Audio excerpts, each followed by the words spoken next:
several years ago, I think I started looking in this area, roughly 2008.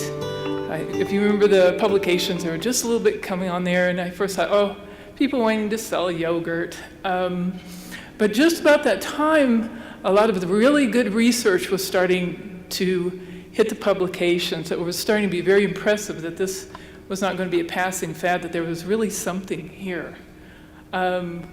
And so I was trying to remember the year I put this up. I remember giving this to Linda, it's been several years ago, that I come up with this idea of, can we take this approach, looking at the microbiome of how from outside stressors impacting the microbiome, and from inside stressors and outside stressors. So maybe a little naive approach, but this was how we were going to try to base what we were looking at. Oops, I keep hitting the wrong one. Okay, so a lot of my interest in this came initially in a National Academy of Science seminar I went many years back where we were talking about things and I was somewhat awake. And they started talking and this guy got up and said, hey, found out if you ingest this chemical, depending upon if you have this particular bacteria in your gut, this will change this chemical into a carcinogen. And then you're more susceptible. Like, wow, this is really cool. Because we're talking about risk analysis when you're exposed to chemicals. We're always talking about genetics. This could be pretty significant for the area of toxicology. I'm sure Captain Dancy is like, yes, this is cool stuff. So one of the things that I was interested in, and this is something I might suggest to a lot of people looking out there, is the gut-lung axis. People are like looking at the gut, and that's really great and everything. But there's also a lot of signals that are crosstalk. It's not well understood now. But we decided, and I certainly decided, that I really wanted to look at both of these components. And obviously, in the context of the research we do, which is performance and protection, and this is more the protection side, I'd like to look at things where we're interested in, like jet fuel exposures, military operations. You're talking about the built environment. I'm kind of looking at the exposures from the operational environment. Oops, and I keep going the wrong way. Sorry about that. So one of the ones, and we were very interested in this for many years, as I'm sure everyone has heard about the exposures to the burn pits and operations. They threw a lot of things, they burned them, some of the fumes came off. There were some people coming back with issues, there's veterans, and there was many, many studies trying to associate the exposures of the burn pits to some of the lung issues that you see. And there's many studies, and I know there's a burn pit registry, and this is some of the data coming out of that. One of the issues with the studies is it's very hard to find correlations because we didn't know the dose. You might be right next to a burn pit, but you might be upwind. So it was very, very hard to get a correlation. So we started doing a fairly large biomarker discovery project with the Navy group called NAMRD that we were co-housed with, a great group of guys, looking at biomarker discovery. And partway when we were designing the study, it's like, hey, can I add on a couple components, including lung microbiome? Nobody had even really worked in lung microbiome. I said, sure, just get some samples, you're fine. So I actually got studies and additional funding to do this. This is a very complicated in vivo exposure, one of the most complicated I've known, where we actually do sand exposures or burn pit emissions or a combination. The sand exposures were 2 weeks, the burn pit was 5 days, 8 hours per day. And the burn pit was actual burn pit. So we got the components, that stuff they threw in the trash to burn over in theater. We actually went out and got rotten food and old uniforms, and that's what these animals are exposed to. And so when we started out doing the lung lavage work, nobody really works in the lung. There's a few people, a couple of human studies. Nobody's really looked at this before, so we really didn't even know what to expect. And there was no standard procedures, so we had to even develop the procedures for looking at microbiome in the rat. And I tell you, you got people, you got it lucky. Seriously, I mean, you got stool, you got cecum contents, you got bacteria, piece of cake. You work with the lung, it's thousands times less. And they definitely show that there's bacteria in the normal lung. I just briefed pulmonology group a couple weeks ago, and they were kind of looking at me, it's like, just, there is, trust me. So anyway, we just really got this data not very long ago, and this is one of those things you get very excited about.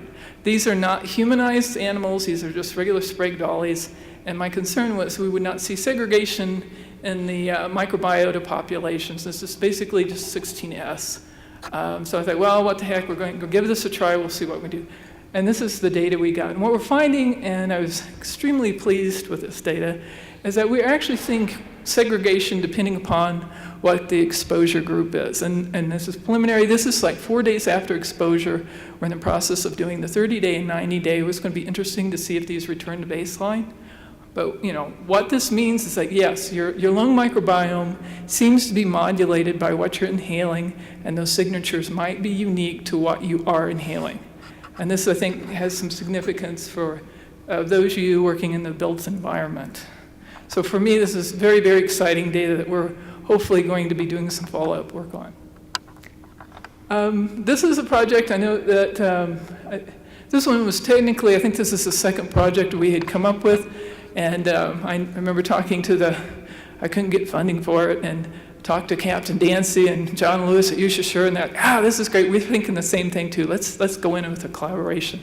So, thank you, Captain Dancy, because he's been very, the microbiome man of the moment on this one. And I won't go into this too much because he did briefly mention this morning, although he didn't have time to mention that he's actually replicating those studies in humanized mouse model. So that's an ongoing piece of work, and we're looking, anticipating that data fairly shortly, and I think it'll be very interesting for this, again, this area that I'm calling microbiome toxicology. Keeping it simple, no microbiotoxicolomics, just microbiome toxicology. This is another project that's involved with the group here. One of the things in the military that there's a lot of issues with deployment-related diarrhea, and it certainly has been shown through all the services to cause a significant impact in mission. So it's definitely a concern on can we figure out how to identify what the issues are and see if we can ameliorate this. And they're working on a microbiome approach to this project. So I won't go too much into this because there's going to be a poster on this, and this work is Dr. Kelly Loughnane, who's in the back there, and Mike Goodson. I know he's not here. I think he would have liked him, but he can't be here. But they're basically taking a human cohort and collecting samples pre and post deployment and doing 16S to see if they can see some of the changes in the microbiota and see if they can identify maybe some protective bacterial species that can help ameliorate this using a probiotic. So definitely, if you want more information, there will be a poster on this later on this evening, this evening. This is another interesting project that we have going. The Air Force, and specifically our group, were very interested in doing research in hypoxia, biomarker work, a lot of issues around that. And this is one that Dr. Chan, who's here, is looking at using his model that Linda mentioned briefly this morning. And it's basically looking at the effects of hypoxia and hyperoxic conditions, and hypoxia on the microbiome. And he's basically using a model that we're seeing with I think some of the pilots, where you're taking them up and down in hyperbaric hypoxic conditions, collecting samples, and we'll be looking at 16S population, 16S ribosome RNA to determine microbiome population shifts. And this is going to be used in his model that I'll talk to in just shortly.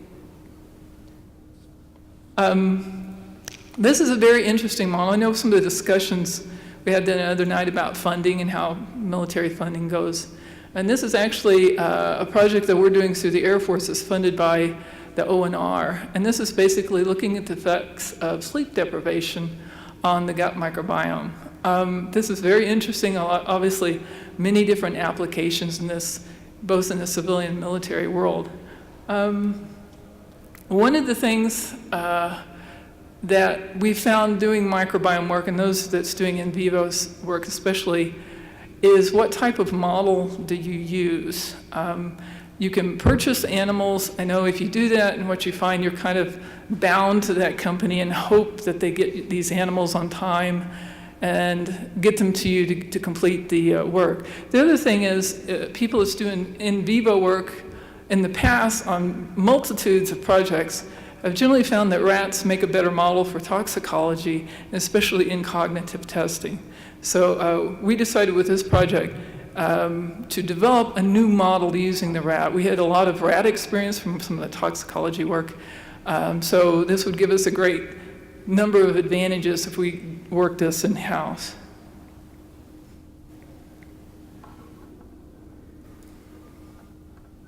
So this is, again, work in progress, although I think we should have full data on this fairly shortly. What has been done is it's taken about a year to develop this model, and in this case, we do not use a single stool sample. It's an individualized human rat model. And with the stool samples, there's not one individualized stool sample, it's a mix of a group of people that's used. So you should have a more generalized response versus having a single individual. And there was many different types of research to establish this model. It took over a year to do about the inflammation. Did you get inflammation just from doing the humanization? It looks fairly low. And how long does this model stay established before it starts shifting from the human donor samples back to where you're starting to migrate more to a rodent microbiome? And actually this stays fairly well established, at least up to 7 weeks. And I think that is a really excellent model for the sleep depth and the cognitive work. And I know a lot of people are talking about the gut-brain axis work. So it makes it an excellent model for that and an excellent model for the sleep deprivation studies. So I know Victor Chan has been working really hard on getting the additional data on the sleep deprivation model. And I think that should be actually done fairly soon. So next meeting, you'll probably see more data from Dr. Chan on that. The one thing that I'm really pushing within our group for toxicology and actually even for cognitive, so you see microbiomes shift, so you see metabolite changes. At some point, we need to aggregate this data to where we can use it to do a predictive assessment. So when we do an analysis of a person, we can use that data to determine their risk. At least for me, with the toxicology approach, that's where I want to go. If we know your microbiome, and maybe even add a couple of things like genetics, can we determine your individualized risk to a certain toxin or a certain exposure? And this is where we need to get in modeling. And there's a few groups doing this. You're not seeing a lot on it. And for us, this is very new, so there's no data. But I think with some of the data sets we have, and I know I've talked to some of the Army about doing this, where this is where we need to go to push this forward and getting out of your basic research and actually where we can actually use this data in field and probably in clinic. So I think, as Linda mentioned about, there's not much talk about the symbiote. I'm going to briefly mention this. And we had some discussions over the dinner table last night about this too. Everybody's probiotics. I give you, more fumicutes or something and you'll be happy. But I think the microbiome community in general sees that as maybe the first step into several. When you change a specific population, obviously something else is going to change. So if I give you a certain probiotic, is that actually going to make something else worse? It's a very dynamic thing going on. So this area is probably going to go into where I'm not giving you a specific bacteria, but we know the signal or the properties of that bacteria, and we either put it in a symbio product or give it to you straight as some kind of an immunotherapeutic or a chemical, rather than perturbing your microbiome. So I'm going to briefly mention this. I think there's some people that's involved with this in the audience. This is started, I think, gender dated up last year, late summer, of trying to get a tri-service group together working on symbio applications for the military environment. And what this is there's members of all the services involved in that adding their capabilities to this and trying to develop a pipeline to develop symbio products. Some of these are materials products. Can I take a bacteria and make a certain material that I really want? Or can I make a synthetic probiotic that will give me a certain chemical that will interact with the host in a certain way and give me a specific phenotype? This is very multi-dimensional, very multi-layered. I know just working with the larger team and then the smaller teams, we've had some really great discussions, and I think there's going to be a lot more to come on this. And I think with the microbiome world, when you find signals, you find something going on, well, we're hoping in the military you come to the Symbi team, say, I need a smart probiotic that will do this, and then it goes through the pipeline. So any more questions on that? Sure, Wendy Goodson, who's sitting there, and Nancy Kelly can certainly answer any more questions on that. So that's my lightning talk.